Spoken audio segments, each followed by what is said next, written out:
Welcome to the Slop Temple. We pray this video helps. In this video, I will explain how to remove your Audi Q7 front grille. Before starting, always prioritize safety by parking your vehicle securely and turning off the engine.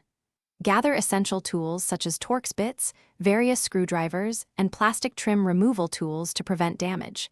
For electrical safety, disconnect the negative terminal of your car's 12-volt battery. Finally, remove any underbody splash shields or panels that might block access to the bumper fasteners. Next, we'll focus on safely detaching the front bumper.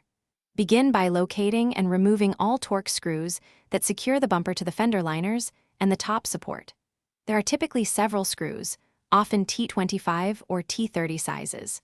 Gently pull the bumper outwards from the wheel wells to release it from its side clips.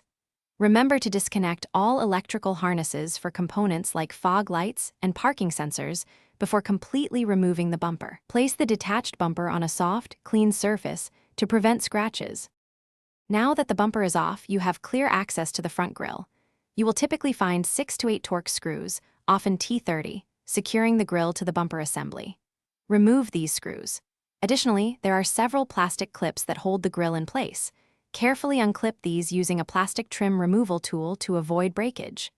Once all fasteners and clips are released, gently pry the grille away from the bumper, ensuring no hidden connections remain.